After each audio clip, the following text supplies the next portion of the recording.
So I was going to do an Oberon video at some point here, and I think a lot of people have already talked about Oberon in terms of like why he's bad right now. So instead we're going to talk about something funny I ran into. And that funny thing is this.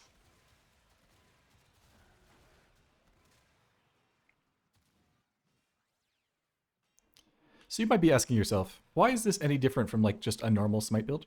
And what I've found is that this passive right here applies to Smite. In case you're not aware of how Smite would normally work, here is just Oberon. Let's actually switch to the Smite build. Okay.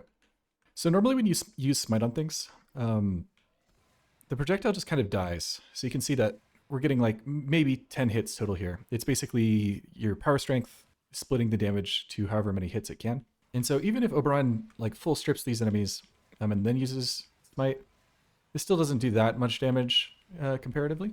And so usually if you're doing an Oberon like nuke build like this, what you'd be doing is you'd be using Breach Surge basically to scale off of that damage instead.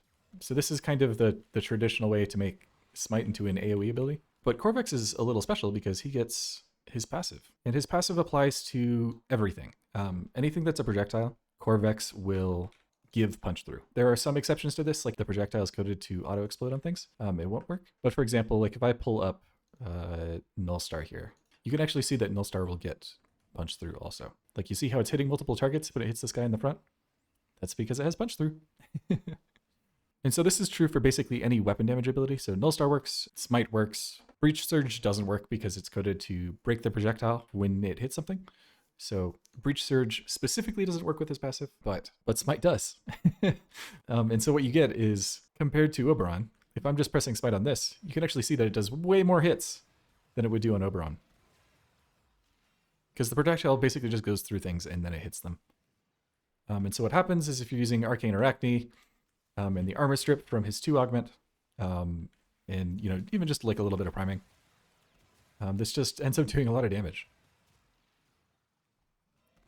Is this the best way to play Qorvex? No. I think even his 4 builds are actually stronger than this. Is this a funny way to play Qorvex? Absolutely yes. And this will technically scale to level cap because the damage is % health, right? So this will kind of work basically the same at no matter what level you're at. So I just thought it was a little bit interesting. So let me just show an exterminate mission real quick. Just to kind of show off how this thing works in practice. Because I think it's just pretty funny.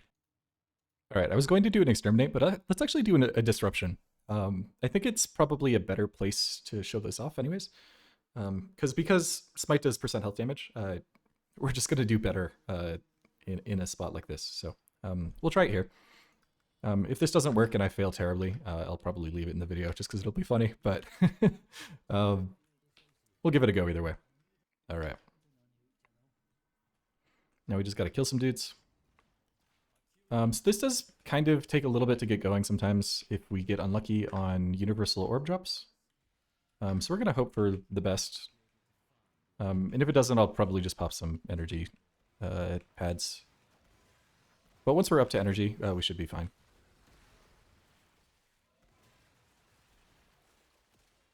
One good thing about this too is that because we're spamming abilities so much, we do tend to do pretty okay in terms of shield gating. There's never really a point with this build so far that I've had where like I've visibly just run out of shield gate or like not noticed that I don't have shield gate. Okay, yeah. So this works fine on Demolist, it seems, which is pretty great. It does seem like it's mostly... It doesn't care about enemy density either. Like, the higher the enemy density is, the faster your KPM is. Just straight up. It's not like one of those builds where, because we're doing single target damage, we do less KPM if there's more enemies. Or, like, we do the same amount. This kind of does scale with the amount of enemies, so pretty happy with that also. And you can actually see I've not used a weapon a single time here. We're just using Doriga to auto prime. So this build is semi-functional even by itself. I think I might try this in EDA the next time that I get Qorvex. I just think it would be a fun change of pace. And then hopefully my public teammates don't think I'm trolling. But hey, if it works, it works. Another thing is that if the enemy is a little hard to target, it does seem like it's a little annoying sometimes, but... Yeah, so I think This is an issue that I have noticed with Smite builds in general, is that the position that it targets is not actually the limb that you target. It is just a random spot on the enemy. And so sometimes if you run into an enemy that has weird hitboxes, it'll just miss. So like chargers, Smite will just kind of fly over their face. Same with like crawlers and stuff, like it'll just miss them entirely because it's a fixed point past wherever their origin is. So it's not exactly the most consistent build, but I think it's appropriately jank for subsuming off of Qorvex's like best ability. All right, where's our guy?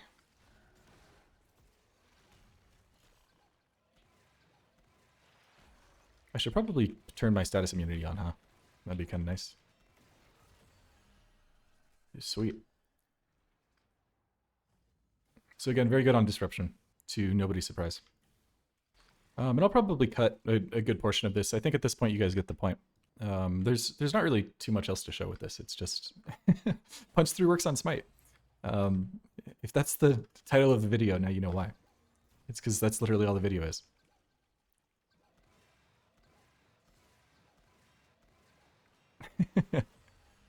Isn't that goofy? Get over here. Right, there's an Acolyte coming, so I will definitely show this. It's kind of the same as the disruption targets, though. Very similar, where Smite is going to work, to nobody's surprise.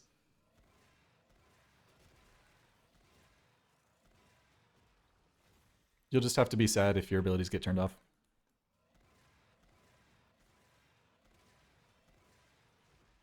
It is taking its time, though. It's targeting everything but the Acolyte. We'll give it like a C. I don't know. It seems fine. All right, we got our last docket. Let's get out of here.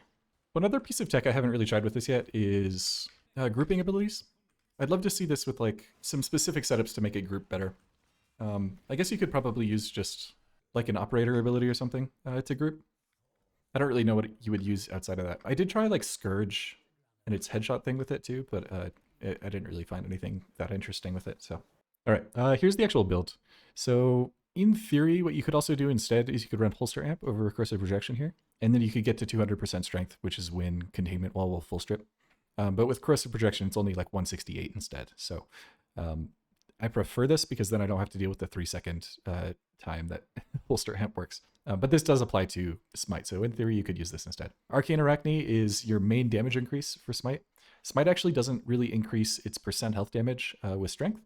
It actually, if anything, the projectiles get weaker like the more strength you have, because it'll split the percent health damage between each of the orbs that like fly out of Smite. So if anything, you want to just sit at whatever strength Wrecking Wall appreciates, and then not really go any further than that. That way the projectiles just do as much damage per projectile as possible. And then we're running Universal Fallout for energy. So between this, Fleeting Expertise and Flow, these tend to be enough for me on like most Exterminate missions for this to like function properly, basically. Defensively, we're running Catalyzing Shields and an Augur mod. This could be switched for basically anything. If you prefer to just like health tank or something on Qorvex, I think that's perfectly fine. I would just say like make sure your strength is still hitting that 200% mark. And then, like, if you prefer replacing these with actual mods, then go for it. The other thing to think about is that duration is actually kind of interesting. The more duration you have, the better Smite will do in general, because it doesn't say on here, but the projectile like duration does scale with duration. So in theory, like if you could max out duration, so swapping Transient Fortitude for something else, that would technically be better. But I found that Blind Rage, I don't really have enough energy to upkeep this, so I've been running this instead. And also, like the projectiles only will seek every so often. You can actually look when you cast projectiles from Smite, the way they work is they take about a second to turn around and then seek a target, and they only do that once when you first cast it, and then they do it again every time an enemy dies. So like if an enemy dies, it's supposed to update and go to the next one, but that's true for ones that have punched through also. It'll just update their target to something new every time something dies. So in theory, like if you had infinite duration, you could just make infinite projectiles and they would always update their position. But in practice, it doesn't really work that way, because like you'll be running through the mission and they'll kind of get left behind because you're like too busy playing the video game. So realistically, I would say like don't worry about duration too much. As long as they have enough duration to hit the enemy twice, you're probably good. As for subsume slots, I put Smite on 4, but I think you can make a good argument for 1 instead also, or realistically like anything, even 3 to a certain extent. The only reason I didn't do 3 is because we don't use our 4 or our 1 really at all in this build. You just kind of press 2 and then you press 4 as many times as you physically can. For Archon shards, Topaz radiation damage are probably the most important thing. And then I actually have 2 cast speed shards on here too. You can kind of think of cast speed as like fire rate on a primary weapon. The more cast speed you have on here, the faster you can press forward, so the more damage you do. Casting twice will double your damage for obvious reasons. So I would say in general, run cast speed if you can. If I had another orange tau, I'd probably put it here. Thank you, Musa, for the Pharma gift. I did actually use the Pharma from this gift on this project, so thank you for that. Gifts of Pharma directly impact my ability to make videos, so I always really appreciate them. I don't really know what I'm going to work on next. I was considering, like I said at the beginning of the video, doing like a longer Oberon video. He is my second most placed Warframe, so you'd think I'd have some things to say about him, but I don't really think people are that interested in just hearing a random person's opinion on design. Even if I am like actually part of the industry, I still don't think my opinion is that relevant. I'm not a designer, I'm a programmer. So, and then I do have a longer thing that I'm working on where for Mesa, which probably won't be like a full build video, but it does take a little bit longer just because it's programming related. So we'll see if that gets released at some point. Beyond that, if people have suggestions for other video topics or interesting stuff, I'm always down to cook. I've probably spent half of my time in this game just in the sim, so always happy to think about that kind of thing. Thank you for watching, and I will catch you next time.